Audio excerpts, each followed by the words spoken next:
Hello everyone and welcome to Karmik Kritya Hindi podcast. आज के नए एपिसोड में आप सभी का स्वागत है। आज जो हमारे साथ गेस्ट जुड़े हैं वो एक एस्ट्रोलॉजर, न्यूमरोलॉजिस्ट, वास्तु एक्सपर्ट और एक लामा फेरा हीलर भी हैं। तो with this I welcome our today's guest miss Nisha Agarwal ma'am. नमस्कार मैम एंड स्वागत है आपका हमारे आज के पॉडकास्ट में। नमस्कार ma'am, thank you so much for having me here. Thank you ma'am, it is a pleasure for us to have you here. Ma'am के सोशल मीडिया हैंडल को देखा मैंने और मैंने ये देखा कि मैम को इतनी ज़्यादा अप्रिसिएशन, इतनी रिकग्निशन थ्रू अवार्ड्स मिली हुई है मैम, जो हमें ये बताता है कि आपकी नॉलेज इतनी है और उस नॉलेज के साथ साथ आपका प्रैक्टिकल एक्सपीरियंस भी बहुत है। तो आज हमने सोचा कि इस नॉलेज को प्रैक्टिकल एक्सपीरियंस के साथ मिक्स करके, एक ब्लेंड करके हम अपनी ऑडियंस को एक ऐसी चीज़ ऑफर करेंगे जिस पे सब जानना चाहते हैं, जो कि है अबाउट कर्मास। हमारा चैनल का नाम ही कार्मिक कृत्या है, तो आई गेस हमारी ऑडियंस बहुत खुश होगी ये सुनकर कि हम आज पूरी डिस्कशन कर्म पे करने वाले हैं, कर्मास पे करने वाले हैं। तो मैम कर्म एक्चुअली में होते क्या है? क्योंकि मेरे को तो कर्म के बारे में इतना ही पता है कि जो आप करते हो वो आपको इन रिटर्न मिलता है। What you do is what you receive. तो क्या यही है कर्मा में या और भी कुछ ऐसी चीज़ें हैं जो हमें नहीं पता और आप हमारी ऑडियंस को बताना चाहते हैं? जी सिमरन, बहुत आपने जो नाम अपने पॉडकास्ट का रखा है कार्मिक कृत्य, इसी से मुझे लगा कि सबसे पहले हम बात करें कि हमारे कर्म क्या है।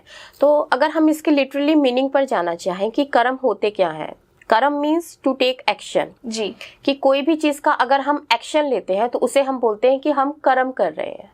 वो एक्शन जो कि हम एट द प्रेजेंट मोमेंट कर रहे हैं, वो एक्शन जो कि हमने पास्ट में किए थे, और वो एक्शन जो कि हम अभी जो कर रहे हैं उससे जिससे कि हमारा फ्यूचर बनने वाला है। जी। तो कर्मा का लिटरली मीन क्या हुआ? Karma means action. अब हम ये समझते हैं कि कर्मा को परफॉर्म कैसे किया जा सकता है। जी। कि एक्शंस हम परफॉर्म कैसे करते हैं अपनी लाइफ में। तो कर्मा को परफॉर्म करने के 3 वेज होते हैं, by actions, by thoughts and by words. ठीक है। अब अगर हम बाय वर्ड्स की बात करें तो अगर हम किसी को कुछ बोल रहे हैं अपनी स्पीकिंग से, अगर हम किसी को बहुत अच्छा कुछ बोल रहे हैं, दैट मीन कि हमने अपने गुड डीड्स को, अपने गुड कर्मा को इंक्रीज कर लिया है।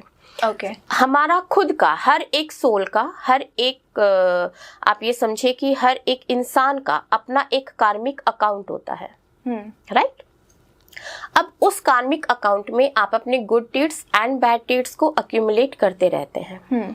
अब आप 3 वे से कर्मा को परफॉर्म करते हैं। बाय वर्ड्स अगर आप कर्मा को परफॉर्म कर रहे हैं तो वो कैसे करेंगे? या तो आप बहुत मीठा बोल रहे हैं, बहुत अच्छा बोल रहे हैं, या आप किसी को अब्यूजिव लैंग्वेज यूज कर रहे हैं। आप अपने स्पीकिंग से, अपने वर्ड से अगर आप अच्छा बोल रहे हो, किसी के बेनिफिट में बोल रहे हो, तो वो आपकी गुड कर्मा में काउंट हो जाता है। आपके कार्मिक अकाउंट में एज अ गुड कर्मा वो चला जाता है। अगर आप अब्यूजिव हो, अगर आप अब्यूजिव लैंग्वेज में किसी से बात कर रहे हो, तो वो आपके बैड कर्मा में काउंट हो जाते हैं। ये हुआ एक वे परफॉर्म करने का कर्मा को। देन आपका सेकंड वे हुआ बाय एक्शंस। अगर आपके एक्शंस में किसी की बेनिफिशियल के लिए कुछ हो रहा है तो वो आपके गुड कर्मा है। अगर आप किसी को मारपीट कर रहे हो, लड़ाई कर रहे हो, आपने किसी को चोट पहुंचाई है, किसी भी इंसान को आपके किसी भी कर्म से अगर दुख पहुंच रहा है तो वो आपके बैड कर्मा बाय डिफॉल्ट हो जाते हैं। और आपके किसी भी काम से अगर किसी को बेनिफिट हो रहा है, उसकी लाइफ में कुछ अच्छा हो रहा है, या आप किसी के अच्छे के लिए कुछ भी काम कर रहे हो, तो वो आपके गुड कर्मा में काउंट हो जाते हैं। मैम इधर ही, सॉरी मैं आपको इंटरप्ट कर रही हूँ, इधर ही मेरे एक क्वेश्चन आया दिमाग में कि अगर हम अनइंटेंशनली किसी के लिए कुछ बुरा करते हैं, ऑन द स्पॉट हो जाता है और बाद में रियलाइज होता है कि यार ये तो गलत हो गया, तो क्या वो भी मेरे कर्मास में फ्यूचर में ऐड ऑन होगा? और अच्छे सेंस में कि बुरे सेंस में? ऐड ऑन हो जाएगा अगर आपने उसको रियलाइज नहीं किया है। अगर आप अपने किसी भी कर्मा को रियलाइज कर लेते हो, जैसे वो कर्मा मेरा अच्छा था या बुरा था, या यूं कहें कि आपने कुछ किया, किसी को मारा पीटा, लेकिन आपने को रियलाइजेशन हो गई कि ये जो मैंने काम किया है ये गलत हुआ है, मुझसे ये मुझे नहीं करना चाहिए था। जब आपने रियलाइजेशन कर लिया, आपने उसके लिए सॉरी फील किया, आपको गिल्ट आया, तो वो बाय डिफॉल्ट आपका वो नेगेट हो गया। ठीक है, because we are not great saints, we are just human beings, तो हमसे गलतियां तो होगी ही। ऐसा हो नहीं सकता है कि हम 24/7 सिर्फ अच्छी ही बातें सोचें, अच्छी ही चीजें करें, ऐसा पॉसिबल नहीं हो सकता है। बट सबसे बड़ी चीज होती है रियलाइजेशन। अगर आपको रियलाइजेशन हो गया कोई भी चीज का, तो वो आपके बाय डिफॉल्ट नेगेट हो जाते हैं कर्मा। अगर आपको रियलाइजेशन नहीं हुआ और आप उसी चीज को, उसी जो आपने किया उसी को अच्छा मानते हुए और आप उसको अपने अंदर लेकर चल रहे हैं वो चीज़ें, और आप किसी से रिवेंज लेना चाह रहे हैं, या वो चीज़ें जो किसी के बेनिफिट में नहीं है लेकिन फिर भी आप उसे करना चाह रहे हैं, तो फिर वो आपके बैड कर्मा हो जाते हैं। तो जब हमने 2 कर्मास के बारे में जाना, देन हमारा 3rd कर्मा आता है बाय इंटेंशन। अब सबसे डिफिकल्ट कर्मा हमारा यही होता है, बिकॉज हम सब अच्छा बनना चाहते हैं। हम सब चाहते हैं कि लोग हमें अच्छा जाने, अच्छा समझे जी। तो हम अच्छा लैंग्वेज यूज कर सकते हैं, हमारे एक्शंस भी बहुत अच्छे हो सकते हैं, क्योंकि हमें पता है ये अच्छा होता है, ये बुरा होता है, हमें ऐसा करना चाहिए, हमें ऐसा नहीं करना चाहिए। बट इंटेंशनली हम किसी के लिए भी बुरा सोच सकते हैं, क्योंकि हमें लगता है हमें कोई देख ही नहीं रहा है। जब हमें कोई देख नहीं रहा होता है तो हम कॉन्शियस नहीं होते हैं उस चीज के लिए जी। और हम ये सोचते हैं कि ठीक है, कोई बात नहीं, ये ऐसा हो रहा है, बट इंटेंशनली आपने सोचा नहीं ऐसा करने से ये चीजें उसके लिए, या जेलेसी आई, या हमने किसी के लिए बुरा सोचा, बुरा चीजें किया, तो वो भी आपके बैड कर्मा में काउंट हो जाएंगे। ओके। तो ये सबसे डिफिकल्ट टास्क है परफॉर्म करने के लिए, जिसे कि हम समझते नहीं है। हमें सिर्फ कर्म का ये लगता है कि हमें एक्शन लेना है। अच्छे कर्म मतलब बस अच्छा होना चाहिए, सामने वाले को अच्छा दिखना चाहिए, मैं सामने वाले के लिए अच्छी होनी चाहिए, तो वो गुड कर्मा है। बट यहाँ पे हमने जाना कि 3 वेज होते हैं परफॉर्म करने के कर्मास को, by intention, by thought and by action, जिसमें कि सबसे मुश्किल जो होता है वो बाय इंटेंशन होता है। तो आपको इंटेंशनली भी अच्छा सोचना चाहिए, अच्छा करना चाहिए, ताकि आप किसी के लिए अच्छा नहीं भी कर पाओ तो आप बुरा मत सोचो। ओके। आजकल ऐसी भी मेंटालिटी बहुत देखी जाती है, इनफैक्ट अंदर से ऐसा आता है कि यार अगर कोई मेरे साथ गलत कर रहा है तो हम भी टिट फॉर टैट करेंगे, लेकिन कहीं ना कहीं आपने अभी हमें बताया कि इसका इफेक्ट हमारे कर्मास पे है। तो आई थिंक अब हमें ये भी पता लग गया कि अगर कोई हमें रिवेंज, मतलब एज अ रिवेंज हमें नहीं करनी चाहिए ये चीज। अपने बारे में सोचना चाहिए कि अगर हम सही हैं तो सब सही ही होगा। बिल्कुल। अब हम इसका एक चीज और आपसे डिस्कस करेंगे जी। कि हमने कर्मास तो कर लिए, हमने ये सोचा कि हम अगर अच्छा काम कर रहे हैं तो सिंपल सी चीज, अच्छा काम कर रहे हैं तो गुड कर्मा है, अच्छा काम नहीं कर रहे हैं तो वो बैड कर्मा है जी। बट इसका जज कौन है? गॉड। हम मानते हैं ऐसा गॉड है, बट गॉड नहीं है, हम खुद है जी। तो जज इज ओनली योरसेल्फ। जब आप कुछ भी काम कर रहे हो वो आपको पता होना चाहिए, अपने अंदर से आपकी सोल को मालूम होना चाहिए, आप अवेयर होने चाहिए कि मैं अच्छा कर रही हूँ या बुरा कर रही हूँ, क्योंकि ये हमारी आत्मा हमें खुद बता देती है। पहले हम बोलते थे ना कि हमारी अंतरात्मा क्या बोलती है कि हम अच्छा कर रहे हैं कि बुरा कर रहे हैं, तो आपको किसी और का वैलिडेशन की नीड नहीं है। होता है ना कि हम अच्छा कर रहे हैं पर लोग ऐसा समझ रहे हैं कि नहीं ये अच्छा नहीं कर रहे, या ये हमारे लिए गलत सोच रहे हैं, बट वो आपका काम ही नहीं है करने का। आप सिर्फ अपने आप को जज कर सकते हो, किसी दूसरे को जज नहीं कर सकते हो।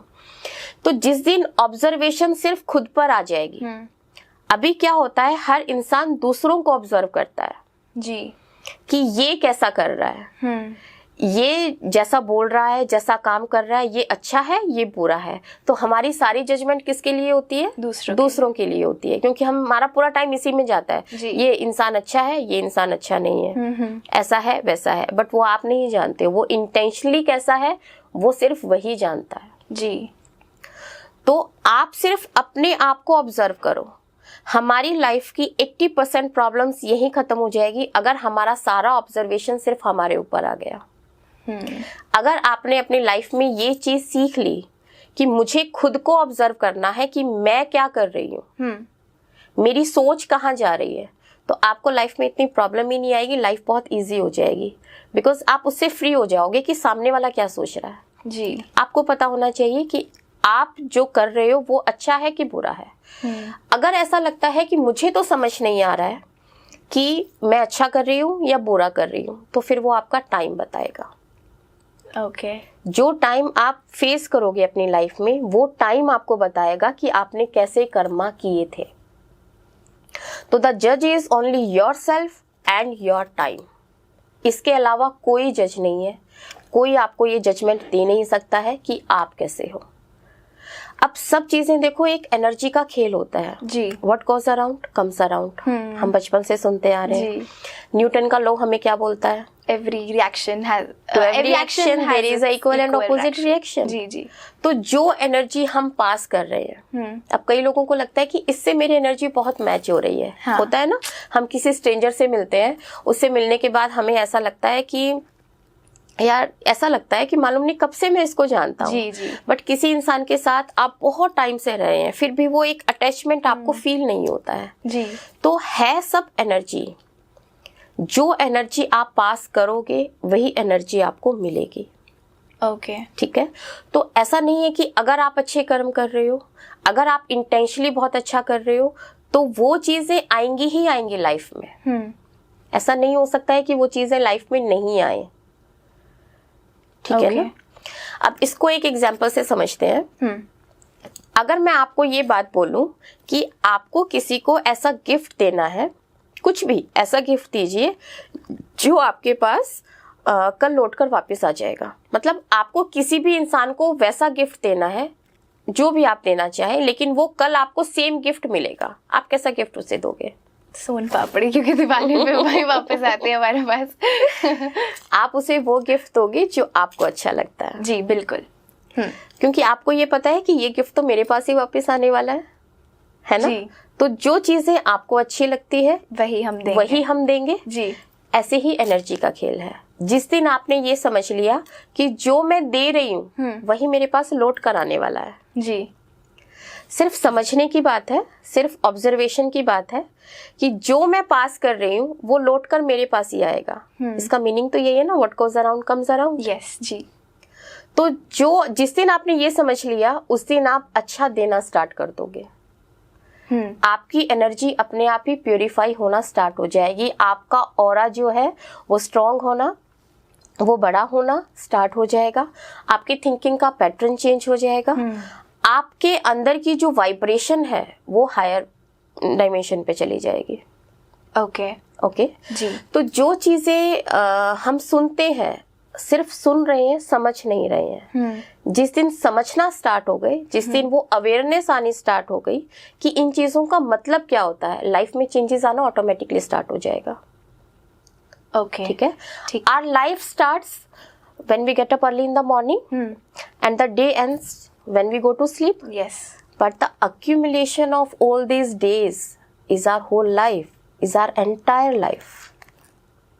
ठीक है ना। बिल्कुल। तो रात को जब हम सोने जाते हैं, आपने लॉ ऑफ अट्रैक्शन के बारे में सुना होगा। जी जी। लॉ ऑफ अट्रैक्शन में जर्नलिंग की जाती है, ग्रेटिट्यूड पे किया जाता है हर चीज के लिए। क्यों किया जाता है? ताकि वही चीज है, हम अच्छा सोचें, जी, पॉजिटिव वाइब्रेशन हमारी इंक्रीज हो जाए। अब जब हम रात को जर्नलिंग करते हैं तो उसमें भी हम ब्लेसिंग्स देते हैं, ग्रेटिट्यूड पे करते हैं कि जो मेरे पास है वो उसके लिए मुझे ग्रेटिट्यूड फील हो रहा है या ग्रेटिट्यूड मैं उसको पे कर रही हूँ। जी। अब रात को सोने जाने से पहले अगर आपने ये सोच लिया, पूरे दिन को एक बार विजुलाइज कर लो, आज मैंने क्या क्या किया और क्या क्या नहीं किया। जब आप उसको विजुलाइजेशन कर रहे हो तब सिर्फ इतना सोचो कि कल से मैं बेटर हो पाई क्या आज पूरे दिन में कोई काम मैंने ऐसा किया जो मेरे लिए अच्छा हो, दूसरों के लिए अच्छा हो। सबसे पहले खुद के लिए सोचो। ठीक है। क्योंकि जब हम अपने लिए अच्छा करेंगे तो दूसरों के लिए ऑटोमेटिकली अच्छा कर पाएंगे। जी। क्या आज मेरा नॉलेज इतना था, मैंने अपने नॉलेज के लेवल को यहाँ से यहाँ तक किया? क्या मैंने अपनी लाइफ में कुछ ऐड ऑन किया, पुट ऑन किया, मेरी नॉलेज अपडेट हुई? आप देखना डे टू डे लाइफ में आप डे बाय डे अपनी चीज़ों को इंक्रीज करते जाओगे। आप अपनी लाइफ में अपनी फिर ग्रोथ देखना। ठीक है, वो तो सेल्फ इम्प्रूवमेंट होती रहती है इस चीज से। हाँ, सिर्फ इतना सोचो, जब भी मैं रात को सोने जा रही हूँ, क्या मैंने मेरी लाइफ को क्या दिया आज? जी। मेरा यहाँ ये लेवल है, डेली इस लेवल को मैंने इतना इतना इतना इतना इतना करके बढ़ाना है। वो आपकी एंटायर लाइफ को अपने आप ही ठीक कर देगा। ठीक है मैम, ये तो हमने बहुत ज़्यादा, आपने बहुत अच्छे से हमारी ऑडियंस को और इनफैक्ट मुझे भी कर्मास के बारे में समझाया, क्योंकि मुझे भी बस यही पता था कि जो आप करते हो वो आपको मिलता है, लेकिन ये कैसे हम कर्मा को प्रैक्टिस कर सकते हैं, कैसे हम डे टू डे लाइफ में ये करते हैं, हमें पता नहीं है कि हम इन तरह से करते हैं, लेकिन आपने इसको आज बताया तो बहुत अच्छा लगा। पर इसी से मेरे दिमाग में एक सवाल आता है कि अगर कर्मास ही सब कुछ है, हम कर्म से ही सब कर सकते हैं, तो एस्ट्रोलॉजी कैसे, मतलब एस्ट्रोलॉजी का क्या रोल है फिर इस चीज़ में, हम क्यों अप्रोच करते हैं एस्ट्रोलॉजर्स को? इस क्वेश्चन को आंसर करने से पहले हम ये समझते हैं कि हमारे कर्मास के टाइप्स क्या हैं, कर्मा कितने टाइप्स के होते हैं। So there are 3 types of karma. ठीक है, are stored karma, destiny karma and are present karma. ठीक है, वन बाय वन हम इन चीजों को समझते हैं। तो 3 टाइप्स ऑफ कर्मा हम जैसे बात कर रहे हैं, स्टोर्ड कर्मा हो गया हमारा डेस्टिनी कर्मा हो गया, हमारा प्रेजेंट कर्मा हो गया जी। अब हमारा स्टोर्ड कर्मा क्या है, जिसे हम संचिता कर्मा बोलते हैं। अब आप ये समझिए कि हर एक इंसान का, हर एक सोल का अपना एक कार्मिक अकाउंट है। ठीक है। हमारा उस कार्मिक अकाउंट में हम एक अकाउंट स्टेटमेंट पे बात कर रहे हैं। हमारा अकाउंट स्टेटमेंट, अब जैसे नॉर्मली आप बैंक में जाओगे, आपका एक अकाउंट स्टेटमेंट होता है, तो उसमें आपको क्या देखने को मिलता है, आपने क्या क्रेडिट किया, आपने क्या डेबिट किया, वो सारा चिट्ठा, वो सारी चीजें आपको अपने अकाउंट स्टेटमेंट में देखने को मिल जाती है। इसी तरह हर एक सोल का अपना एक कार्मिक अकाउंट है। उस कार्मिक अकाउंट में जो इस सोल ने इस जन्म से पहले भी जितने जन्म लिए हैं, वो जो ये कर्म करती आ रही है, हमारी पर्टिकुलर हमारी सोल जी, जो वो कर्मास परफॉर्म करती आ रही है, उन सब का लेखा जोखा, उन सब का चिट्ठा उस संचिता कर्मा में जमा है।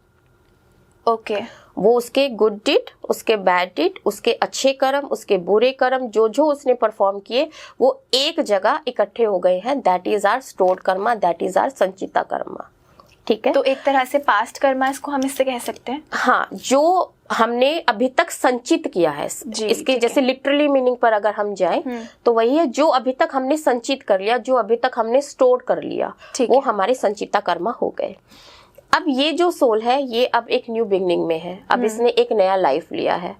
तो जब हम एक न्यू बिगनिंग में आ रहे हैं, जब हमारा बोर्न हो रहा है, उस टाइम पे जो कर्माज हम लेकर आए हैं, उस संचिता कर्मा में से जो जो चीजें हम इस लाइफ में लेकर आए हैं, वो हमारे डेस्टिनी कर्मा है, वो हमारा प्रारब्ध है। Okay, destiny karma is only the map और representation of your horoscope, and you can say the planetary conditions and the constellation conditions at the time of your birth। ठीक है जी। अब आपने जन्म लिया, जैसे फॉर एग्जाम्पल मैं ये कहती हूँ कि आज इस टाइम पे एक बच्चा ने जन्म लिया है, तो इस टाइम पे जो प्लानिटरी कंडीशंस है, जो कॉन्स्टिलेशंस हमारे जिस जिस जगह पर है, उसका मैंने एक फोटोग्राफ ले लिया, उसको मैंने एक स्नैपशॉट ले लिया। ठीक है, वो जो स्नैपशॉट मैंने लिया वो मेरा होरोस्कोप है, बस होरोस्कोप यही है। ओके, तो ये संचित कर्मा के ऊपर ही हम उस संचित कर्मा में से जो चीजें आप लेकर आ गए, वो हमने एक होरोस्कोप में बनाकर रख दिया कि ये सोल अब इस लाइफ में आई है और ये इसका प्रारब्ध ये है।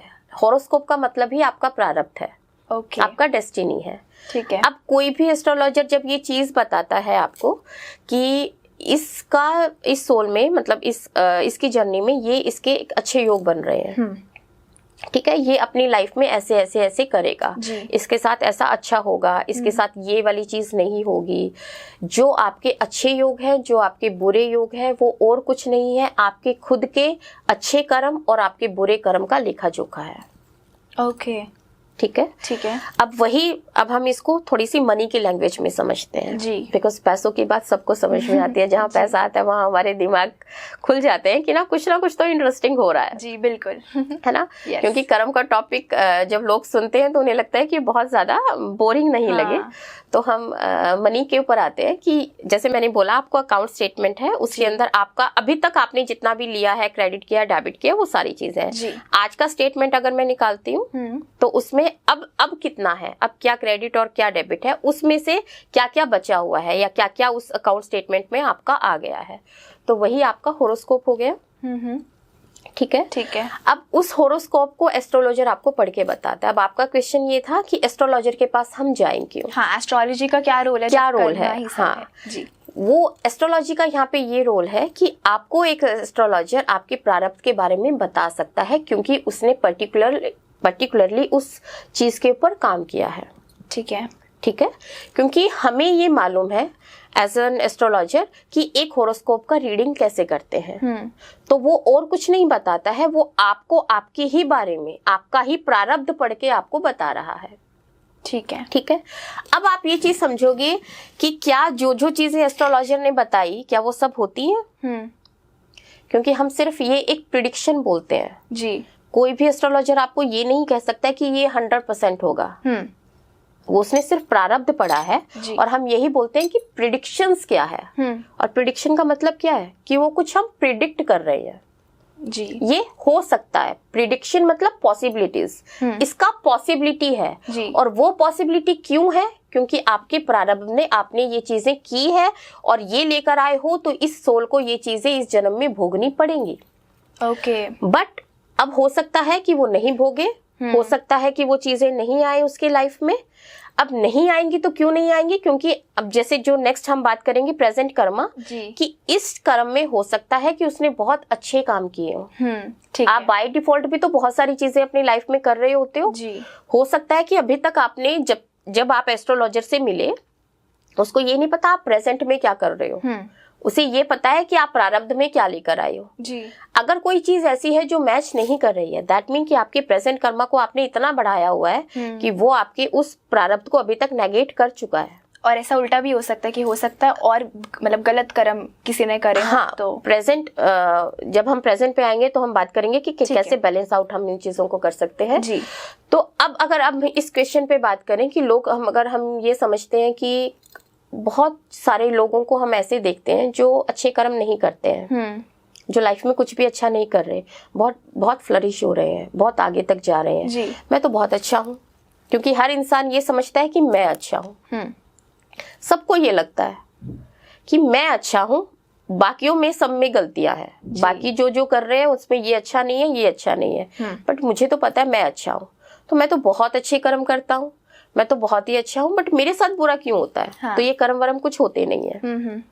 अब आप इस चीज को ये समझो कि अगर मैंने 1 करोड़ रुपए का FD करा के रखा हुआ है जी, but at the present moment मैं कोई काम नहीं कर रही हूँ, मैं सिर्फ मजे ले रही हूँ, सामने वाले को नहीं पता इसका FD किया हुआ है। सामने वाले को क्या लग रहा है ये तो करता तो कुछ भी नहीं है जी, बट इसका स्टैंडर्ड ऑफ लिविंग देखो, इसकी चीजें देखो, ये तो बहुत फ्लरिश कर रहा है। तो कहाँ है भगवान, कहाँ है कर्मा? ये तो इसके तो कर्म भी अच्छे नहीं है, तो भी ये फ्लरिश होता जा रहा है। बट आप ये समझो वो अपनी FD कैश कर रहा है, जो वो स्टोर करके रखा हुआ है वो अपनी वो कैश कर रहा है। एट द प्रेजेंट मोमेंट वो मजे ले रहा है, बट वो अभी उसका कोई इनकम का सोर्स नहीं है, अभी वो कुछ नहीं कर रहा है। पर जिस दिन वो FD खत्म होगी तब क्या होगा? कुछ भी नहीं बचेगा उसके पास। तब स्ट्रगल्स आने स्टार्ट हो जाएंगे, तब प्रॉब्लम्स क्रिएट होना शुरू स्टार्ट हो जाएंगी। ठीक है, ठीक है। अब इसी को वाइस वर्सा समझते हैं। मैं एट द प्रेजेंट मोमेंट बहुत अच्छा काम कर रहा हूँ, मेरी इनकम भी बहुत अच्छी है, मैं 2 करोड़ रुपए साल के कमा रहा हूँ जी, बट फिर भी मुझे बहुत स्ट्रगल आ रहा है। कुछ ना कुछ ऐसा हो रहा है कि लाइफ में कुछ अच्छा ही नहीं हो पा रहा है। बट इस चीज को आप ये समझो कि अगर आप 2 करोड़ रुपए कमा रहे हो बट आपने 3 करोड़ रुपए के डेट्स एंड लोन्स ले रखे हैं अपनी लाइफ में, तो आपकी लाइफ कहाँ जा रही है? आप तो उसको नेगेट करने में ही लगे हुए हो जी। तो जितना आपने लोन्स और डेट्स ले रखा है पहले आप उसको क्लियर आउट करोगे, ठीक है? तो आपकी आधी से ज्यादा चीजें कहाँ चली जाएंगी? आपके डेट्स एंड लोन्स को रीपे करने में, उनको क्लियर आउट करने में। देन आपके, क्योंकि प्रेजेंट कर्मा बहुत अच्छे हैं, फिर आपका अक्यूमुलेट होना स्टार्ट हो जाएगा। तो वही हमारे आगामी कर्मा बनेंगे, वही हमारा फ्यूचर बनेगा। तो मैम क्या ऐसा होता है कि किसी के पास डेट्स या लोन्स ना हो और अच्छे कर्म भी वो कर रहे हो पर फिर भी उनको प्रॉब्लम्स आ रही हो, क्या ऐसा हो सकता है? हाँ, हो सकता है। सिर्फ यही चीज है कि कहीं ना कहीं वो बैलेंस आउट करने में करना अभी बाकी है। ऐसा कहा जाता है कि हर एक सोल अपनी लाइफ में 15 से 20 हजार लोगों से मिलती है। कोई ग्रेट सेंट या कोई बहुत बड़ा अगर कोई बना हुआ है तो बात अलग है, ये नंबर और ज्यादा हो सकता है। बट एक कॉमन मैन अपनी लाइफ में कितने लोगों से मिल लेता होगा? 15 से 20 हजार लोग, ज्यादा से ज्यादा इतने ही लोगों से मिलता होगा। अब कहा ये जाता है कि वही 15-20 हजार लोग आपके हर लाइफ में घूमते रहते हैं। उन्हीं के साथ आपको बैलेंस आउट करने होते हैं अपने कर्म। जो कर्म जिस इंसान के साथ आप जैसा लेकर जाए हो, आपके रिलेशनशिप में जो आए हुए हैं, आपका बेटा बनकर, आपकी मम्मी बनकर, आपके पापा बनकर, आपके पार्टनर बनकर, कोई भी जो हमारे क्लोज रिलेशन है या जिन लोगों से आप मिलते हो, कहीं ना कहीं उनके साथ वो कर्म आपके जुड़े हुए थे। ओके। ये आत्मा का पहले से एक प्री डिसाइडेड होता है वो किस घर में जाएगी, किस घर में वो जन्म लेगी, किस लोगों से वो जुड़ेगी। अगर आपके ही अपने ही रिलेशन आपको स्ट्रगल दे रहे हैं, आपको ये समझना चाहिए कि इसमें मेरे को अपनी एनर्जी और डालनी पड़ेगी, क्योंकि ये चलता आ रहा है मेरे कर्मों से। कुछ किया था मैंने ऐसा पिछले जन्म में, जो कि मुझे अब इस जन्म में उस चीज को भोगना पड़ेगा या उसको बैलेंस आउट करना पड़ेगा। वो वाइब्रेशन, वो एनर्जी जब तक आप उसके साथ मैच नहीं करोगे, ठीक है। अगर आपके कोई क्लोज रिलेशनशिप में अगर आपको बहुत दिक्कत आ रही है या कोई क्लोज रिलेशनशिप आपका बहुत सफर हो रहा है, तो जब तक आप उसको सफर कर रहे हो और आप उसको बैलेंस आउट करने की नहीं सोचोगे, मतलब आपके एफर्ट्स ज्यादा लगेंगे। ओके। आपको देना पड़ेगा। अगर आप नहीं दोगे वो बैलेंस आउट नहीं होंगी चीजें। सबसे बेस्ट तरीका इस चीज का मैं आपको बताती हूँ जी, कि अगर आप सुबह उठते हो और मान लो आपका बेटा है, बेटी है, या आपके अपने हैं जो क्लोज्ड वंस हैं, अगर आप जब वो सो रहे हैं, सारे सो रहे हैं, आप सुबह उठो।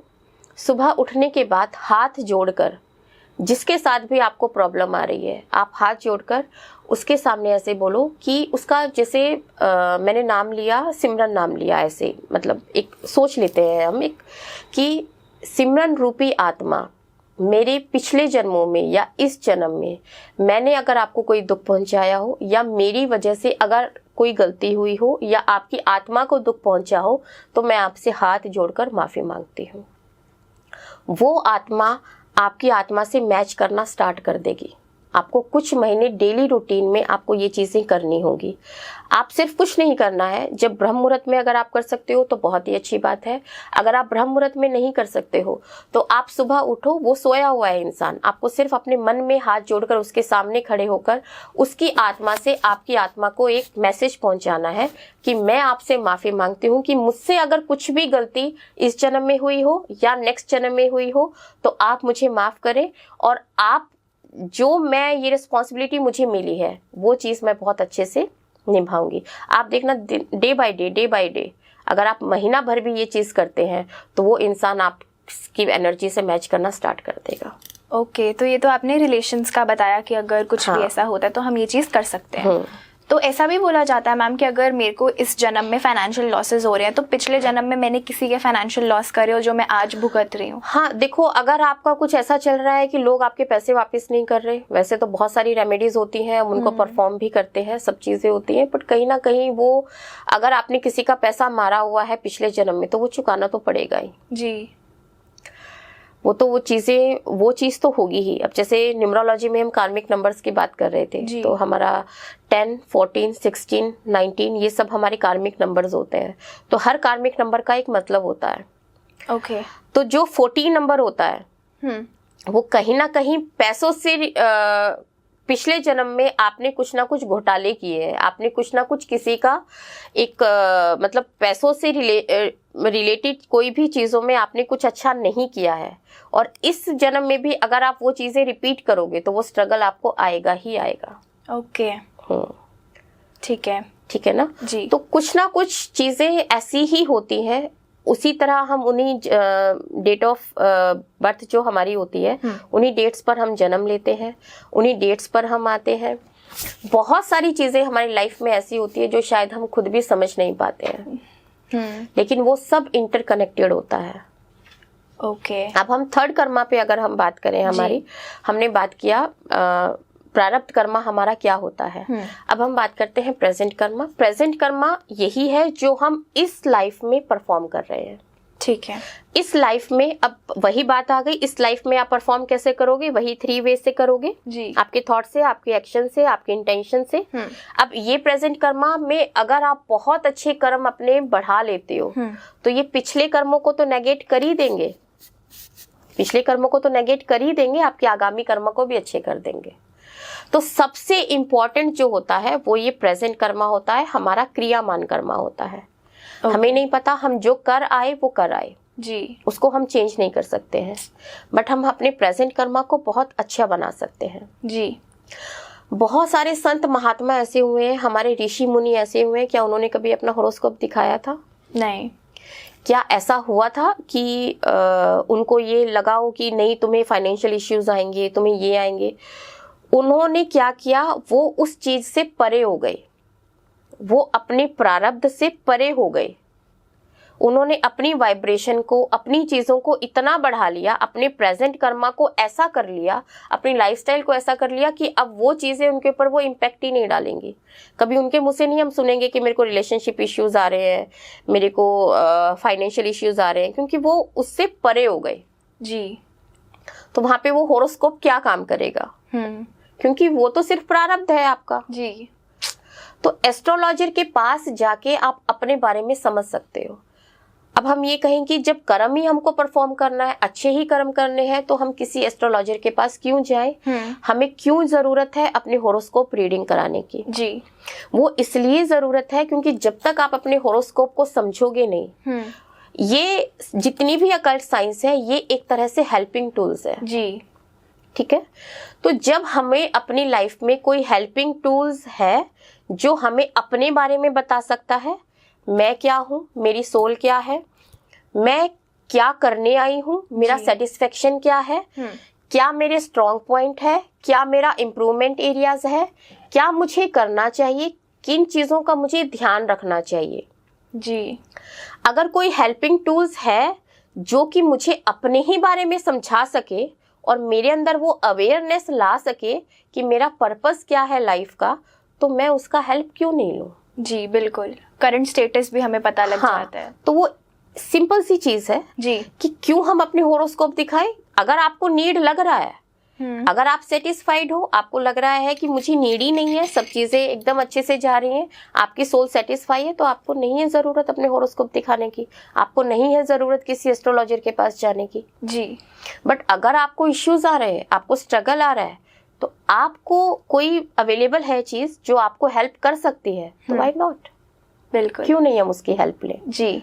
तो वो सिंपल सी ये चीज है समझने के लिए कि अगर हमने खुद को समझ लिया, ये अवेयरनेस अगर हमने अपने अंदर ला ली जी कि कर्मा कैसे करने हैं, हम अपनी लाइफ का कंट्रोल अपने हाथ में कैसे ले सकते हैं, तो ऑटोमेटिकली आपकी गलतियों का परसेंटेज कम होता चला जाएगा। गलतियां तो हम फिर भी करेंगे जी, because we are all human beings. जी। तो जितने भी हमारे सेंसेस हैं, जितनी भी हमारी चीजें हैं, जितनी भी हमारी फीलिंग्स हैं, वो तो आएंगी। जी। हम एक दिन में तो ग्रेट सेंट बन नहीं सकते हैं जी कि आज की आज मैंने सुन लिया, मैंने पॉडकास्ट रिलीज किया, बहुत सारे लोगों ने सुना।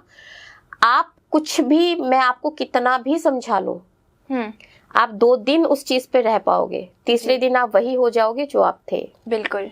क्यों हो जाओगे? क्योंकि कोई भी आत्मा अपना संस्कार जल्दी से छोड़ती नहीं है। जी। जो पैटर्न उसके अंदर बन के आया हुआ है वो छोड़ेगी नहीं जल्दी से। जी। तो वो अवेयरनेस जब तक नहीं डालोगे ना आप अपने अंदर की, नहीं मुझे नहीं करना है ऐसा, ये मेरे लिए ही खराब है, तब वो अवेयरनेस ही आपको चेंज कर सकती है। जी मैम, बिल्कुल। और इसी डिस्कशन से मैम मुझे माइथोलॉजी के एक कैरेक्टर का नाम याद आया, महाभारत से अर्जुन का। तो उसमें उन्होंने भी युद्ध में मारा था अपनी सत्ता के लिए। तो क्या इसको हम कर्मा से कहीं जोड़ सकते हैं कि उनके कर्मा पे क्या कोई इफेक्ट पड़ा था, कि क्या हुआ था? देखो, कैसे जितना connect कर आप सकते हैं? गीता का पाठ कर रहे हैं, आप गीता का सार समझेंगे, तो सब वो कर्मा के ऊपर ही है। जी। जो कृष्ण जी हैं वो अर्जुन को सिर्फ यही समझा रहे हैं कि तुम्हारे कर्म क्या हैं, जी। तुम्हें कर्म क्या करना है इस टाइम पे, तुम्हें मोह माया से मुक्त होना है, इस टाइम पे क्या कर्म है जो तुम्हें करना चाहिए। गीता का सार ही यही है। अगर आप गीता को बहुत अच्छे से पढ़ोगे तो उसमें कर्म के अलावा और कोई बात ही नहीं की है। तो वो सिर्फ ये समझा रहे हैं अर्जुन कि तुम्हें किस टाइम पे कैसा कर्म परफॉर्म करना है, तुम्हारे लिए अभी क्या कर्म है, क्योंकि सब अपने कर्मों से बंधे हुए हैं जी। लेकिन कोई ना कोई गाइड, एक मेंटर हमें चाहिए होता है जो हमें समझा सके उन चीजों के बारे में। बिल्कुल। तो वो एक चीज बहुत जरूरी होती है लाइफ में, एक मेंटर का होना, एक गाइड का होना, ताकि हमें अपने ही बारे में समझा सके। ओके। और मैम मेरे को ऐसा एक क्वेश्चन है कि दिमाग में कि अगर हम किसी के साथ कुछ कर रहे हैं तो कई लोगों को कर्मा का इफेक्ट इंस्टेंटली मिल जाता है, फर्क पड़ने लग जाता है या हमें ऐसे रिएक्शन दिख जाता है इंस्टेंटली। और कई बार ऐसा होता है कि किसी को कर्मा कोई अच्छा कर रहा है, लेकिन जैसे अभी हमने डिस्कशन करी कि बाद में रिजल्ट आता है, जो हमारे कर्मास हैं उसके हिसाब से सब चीज़ें होती हैं। तो मेरा आपसे क्वेश्चन ये है कि क्या कर्मास का इंस्टेंटली हम ऑब्जर्व कर सकते हैं या फिर टाइम लगा के ही वो चीज़ होती है? इंस्टेंटली ऑब्जर्वेशन होती है छोटी छोटी चीजों के ऊपर। अगर कोई लॉन्ग इश्यूज आपके साथ चल रहे हैं जी, तो वो टाइम लेंगे, बिकॉज वो पिछले जन्मों से चलते आ रहे हैं। ओके, ठीक है, ठीक है। बट इंस्टेंटली रिजल्ट की अगर आप बात कर रहे हो तो वो कहीं ना कहीं आपके प्रेजेंट कर्मा ही घूम रहे हैं। ठीक है, ठीक है, उनका रिलेशन आपके हो सकता है पास्ट लाइफ से नहीं हो। छोटी छोटी चीजें भी तो हो ही रही है ना। हम कभी किसी के ऊपर गुस्सा हो रहे हैं, कभी किसी के ऊपर नहीं हो रहे हैं, कुछ कर रहे हैं, वो रियलाइजेशन अगर आपकी आ जाती है तो वो अपने आप ही वहीं पे ही नेगेट होता जा रहा है, वहीं पे ही आपका बैलेंस आउट होता जा रहा है जी। बट लॉन्ग टाइम से आपने मन में कोई चीज ग्रज रख लिया और वो इश्यू देने लग गया, फिर वो कहीं ना कहीं आपके पास्ट से भी जुड़ा हुआ है और आप हो सकता है प्रेजेंट में भी वो चीज लेकर चल रहे हो जो आपके आगामी कर्मा पे भी आपको अफेक्ट करेंगे। ओके, तो पास्ट लाइफ कर्मा ने अगर मुझे अभी प्रेजेंट लाइफ में कोई तकलीफ दी है तो उसको मैं ठीक अपने कर्म से ही कर सकती हूँ? कर्म से ही कर सकते हो। ओके, कर्म से ही सारी चीजें ठीक हो सकती है। किसी के साथ अगर इश्यू आ रहा है, जैसे मैंने आपको जो रेमेडीज रिलेशनशिप के लिए बताई है, आत्मा की जब हम बात कर रहे हैं, सबसे मुश्किल क्या होता है? सामने वाले के पास जाना। अगर यही चीज आपको सामने वाले के खड़े होकर करनी पड़ती कि तुम माफी मांगो, तो शायद मैं वो चीज नहीं करती और शायद मैं वो आत्मा का कनेक्शन भी नहीं हो पाता। हाँ। बट वही चीज जब आप आंख बंद करके कर रहे हो तो एक तो आपका इंटेंशन बढ़ जाएगा जी, एक शायद जो आप बोल रहे हो उसमें फीलिंग्स बहुत ज्यादा आ जाएंगी जी, मन से करेंगे हम और वही मन का जो बदलाव है वो हमें लाना है। आपका मैसेज, आपकी आत्मा का मैसेज उसकी आत्मा को पहुंचना चाहिए। वो आत्मा अपने आप चेंज होना स्टार्ट हो जाएगी। हमें आत्मा को ही चेंज करना है जी। अगर कोई आपके साथ किसी का रिलेशन बहुत अच्छा नहीं चल रहा है तो वो उसकी आत्मा कहीं ना कहीं दुखी है। तो जब तक वो बोलते हैं ना कि कोर तक नहीं पहुंचोगे, डीप तक नहीं पहुंचोगे, तब तक वो चीज रिजल्ट लाएंगी नहीं जी। ठीक है मैम। और ये तो आपने बहुत अच्छी बातें बताई हमको। आपने अलग अलग टाइप के कर्मास बताए, वेज ऑफ कर्मा बताए और इतने छोटे छोटे क्वेश्चंस जो मेरे थे उनको भी आंसर करा, तो बहुत नॉलेज मिली एंड आई एम श्योर हमारी ऑडियंस ने भी बहुत जगह कनेक्ट करा होगा, उनको भी नॉलेज मिली होगी। और एस्ट्रोलॉजर्स वाला पॉइंट जो आपने क्लियर करा हमारा, वो तो सबसे अच्छा था, बिकॉज लोग कन्फ्यूज हो जाते हैं कर्मा और एस्ट्रोलॉजी में।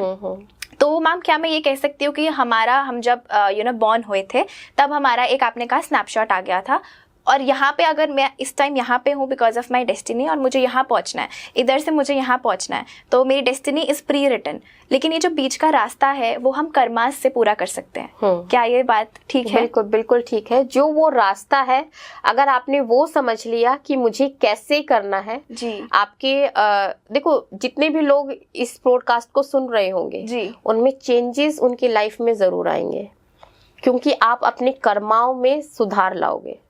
अगर आपके कर्म में सुधार आ गया ना तो सारी चीज में अपने आप ही सुधार आ जाएगा, आपकी लाइफ ऑटोमेटिकली चेंज होना स्टार्ट हो जाएगी। तो सबसे इम्पोर्टेंट चीज है वो अवेयरनेस का होना, खुद के लिए अवेयर होना। बस इतना सा पॉइंट समझो कि मैं अगर कुछ भी कर रही हूँ, मैं सोच रही हूँ, मैं काम कर रही हूँ, मैं कुछ बोल रही हूँ, मेरे को बोलते हुए अगर मैंने ये अवेयरनेस ले ली, बुरा नहीं बोलना है, बुरा नहीं सोचना है, हो गया आपका काम, वही खत्म हो गया। तो इतना नहीं सोचना है कि सामने वाला क्या सोचेगा, फिर आपकी लाइफ इजी हो जाएगी। आपकी लाइफ में आप इन सब चीजों से फ्री हो जाओगे। कौन क्या सोच रहा है, कौन क्या समझ रहा है, आपको वो सब चीजें बोधर नहीं करेगी, तो आप अपने काम को और ज्यादा अच्छी तरीके से कर पाओगे। जी मैम, बिल्कुल। मैम पॉडकास्ट को रैप अप करने से पहले एक लास्ट क्वेश्चन मेरा आपसे ये रहेगा कि कोई इंसान है, उसने अपनी तरफ से कोई अच्छा कर्म किया लेकिन मेरे लिए वो गलत कर्म हो सकता है, तो क्या ऐसा होता है कि किसी का कर्म किसी के लिए बुरा हो जाए? नहीं, किसी का कर्म किसी के लिए बुरा तो नहीं हो सकता है, बट उसमें अगर आपकी फीलिंग्स अगर मैच हो गई, क्योंकि आपने अपनी फीलिंग्स पे वो चीजें ले ली, तो कहीं ना कहीं वो आपका ही तो चीज हो गया ना जी। अगर आप उस चीज से फ्री हो तो आपके कार्मिक अकाउंट में वो चीज नहीं आएगी। ठीक है। ठीक है ना। जैसे एक डॉक्टर का ही अगर हम एग्जांपल लेते हैं, एक डॉक्टर ने बहुत एक केस लिया जो कि बहुत क्रिटिकल केस था। अब उसने बहुत कोशिश किया कि मैं इस इंसान को बचाऊं, लेकिन वो बचा नहीं पाता है। बट डॉक्टर के कर्म उसके कार्मिक अकाउंट में कैसे ऐड होंगे? अच्छे ही होंगे, बिकॉज उसने कोशिश किया था उस चीज को करने के लिए। बट जो ट्रीटमेंट ले रहा था, कहीं ना कहीं उसके कार्मिक अकाउंट में वो चीजें अच्छी नहीं थी, या उसका वो गुड कर्मा सामने नहीं आया जो उसको बचा पाता। वो चीजें वो ले गया, तो उसका कार्मिक अकाउंट अलग है, डॉक्टर का कार्मिक अकाउंट अलग है। डॉक्टर ने अपने कार्मिक अकाउंट में अपनी जो गुड डीड्स है उसको बढ़ा दिया। ओके, ठीक है। ऐसे ही अगर मान लो कोई किसी को नुकसान पहुंचा रहा है, किसी ने किसी को चाकू मार दिया, बट वो सामने वाला इंसान बच गया जी। अब आप ये कहेंगे सामने वाले इंसान को तो कोई तकलीफ ही नहीं पहुंची, तो तुम्हारा बैड कर्मा कैसे हुआ जी? बट उस इंसान के बैड कर्मा में ही वो काउंट होगा, क्योंकि तुमने इंटेंशनली तो किसी के लिए गलत सोचा ना जी। उसे चोट नहीं आई, उसको बुरा नहीं हुआ, क्योंकि उसके गुड कर्मा थे। उसका कुछ ऐसा था जो उसे बचा ले गया जी। लेकिन आपने तो अपने कार्मिक अकाउंट में अपने बैड डीड्स को बढ़ावा दे दिया, क्योंकि आपका जो कर्मा का परफॉर्म करने का वे था वो इंटेंशनली आपका अच्छा नहीं था जी। तो आपने तो अपने कर्मास वैसा कर लिए जी मैम, बिल्कुल। तो सबका अपना एक कार्मिक अकाउंट है। कोई भी कर्म करने से पहले सिर्फ ये सोचो ये मेरे पास ही आने वाला है, ये मुझे ही अफेक्ट करने वाला है, मेरे ही कार्मिक अकाउंट में ये चीजें आ रही हैं, जा रही हैं, एड ऑन हो रही हैं, नेगेट हो रही है, सबसाइड हो रही है। तो जैसे अभी हमने एग्जांपल से समझा कि एक डॉक्टर का कार्मिक अकाउंट कैसे अलग है हो सकता है, तो सबका, हर इंसान का अपना एक कार्मिक अकाउंट होता है, जिसमें उसके खुद के ही कर्म आते रहते हैं, जाते रहते हैं, एड ऑन होते रहते हैं, सबसाइड होते रहते हैं, नेगेट होते रहते हैं जी। तो सिर्फ आपको, जैसे मैंने पहले बोला, अगर आपकी ऑब्जर्वेशन सिर्फ आप तक है तो लाइफ को बहुत ईजी बना लोगे, और जितनी भी चीजें हैं वो आपके ऊपर अफेक्ट कम करेगी जी। बट ऑब्जर्वेशन अगर दूसरों पे ज्यादा जाएगा तो आप खुद को भी समझ नहीं पाओगे। आज अगर मैं आपको ये बात बोलती हूँ कि आपके पास सिर्फ 5 दिन बचे हैं, 5 दिन के बाद आप नहीं रहोगे जी, तो आपके कर्मों पे क्या इफेक्ट आएगा? अच्छे हो जाएंगे ना जी। आप उन 5 दिनों में वो सारे काम अच्छे करना चाहोगे जी। आप डोनेशन भी करना चाहोगे, आप अपने फैमिली के लिए, आप अपने लव्ड वंस के लिए भी, मैं क्या करके जा सकता हूँ, क्या छोड़ के जा सकता हूँ, क्या मैं करूँ जिससे कि मेरे जाने के बाद भी ये दुनिया, मेरे अपने मुझे याद करे जी। अगर यही सोच डे टू डे लाइफ में ले आए तो क्या हमारे कर्म डे टू डे लाइफ में अच्छे नहीं बनेंगे? बिल्कुल बनेंगे, है ना जी। तो जब जिस दिन हमें ये मालूम पड़ता है कि अब मेरे पास सिर्फ 5 या 10 दिन, हम बहुत अच्छे हो जाते हैं, क्योंकि अब हमें लगता है अब मुझे जाना है। तो जब जाना है तो मैं अच्छा क्यों नहीं करके जाऊं जी। तो यही चीज है, जाना हम सबको है एक ना एक दिन। तो अब अगर हमारा सोच, हमारा थॉट ही ऐसा हो जाए कि मैं, अब जैसे शेक्सपियर का अगर हम बात करें तो उसने बोला था कि the world is a stage जी, जिसमें आप परफॉर्म करने आए हो। हाँ जी। तो है तो यही चीज, हम परफॉर्म ही तो कर रहे हैं जी, थ्रू आवर कर्मास हम परफॉर्म ही करने आए हैं। तो जब हम डे टू डे लाइफ में अगर एक ये थॉट अगर हमको ट्रिगर करता रहे कि मेरे को जो जाना है तो अच्छा करके जाना है, क्योंकि जाना तो है ही जी। तो अगर ये थॉट भी ट्रिगर हो गया ना, तो लाइफ में वैसे ही ऑटोमेटिकली आप सब चीजें अपने आप ही ठीक करते चले जाओगे। यस, कोई भी स्ट्रगल हमें कुछ सिखाने के लिए आया है, हमारी जो पिछला कर्म है उसको बैलेंस आउट करने के लिए आया हुआ है। तो उसको पेशेंटली हैंडल करो जी, बजाय ये सोच के कि क्यों हुआ है मेरे साथ ही, क्यों हुआ है तुम्हारे साथ ही हुआ है, क्योंकि तुम्हारा ही कार्मिक अकाउंट है जी। किसी और का ब्लेम गेम नहीं करना है, उसकी वजह से, इसकी वजह से, किसी की वजह से कुछ नहीं हो रहा है जी। जो हो रहा है वो सिर्फ आपकी वजह से हो रहा है, क्योंकि आपके ही कर्मा, आपका ही कार्मिक अकाउंट में आप घूम रहे हो। तो ठीक है, तो मतलब एक इन शॉर्ट अगर हम इन चीजों को करना चाहें तो ऑब्जर्वेशन सिर्फ खुद के ऊपर ले आओ जी। Thank you so much ma'am, आपने अपना वैल्यूएबल टाइम हमें दिया। ना ही आपने सिर्फ कर्म के बारे में बताया कि कर्म क्या है, कर्म की नॉलेज नहीं दी आपने, लेकिन साथ ही साथ प्रैक्टिकल एक्सपीरियंसेस के साथ आपने बात करी। जैसे मैंने पॉडकास्ट के शुरू में कहा था कि ये ब्लेंड मुझे भी और हमारी ऑडियंस को भी बहुत अच्छा लगेगा, क्योंकि हम सब रिलेट कर पाएंगे। मैम ने जो बातें बताई अकाउंट वाली, वो तो मैं बहुत अच्छे से रिलेट कर पा रही थी बिकॉज मैं भी अकाउंट्स की स्टूडेंट थी और अभी भी होंगी। तो अकाउंट्स में आपने उस चीज़ को इतना सिंपल कर दिया, इतने अच्छे से समझाया, इतना अच्छा लगा। It was all very good being here with you ma'am. Thank you so much everyone. कार्मिक रहे, कर्म करते रहें।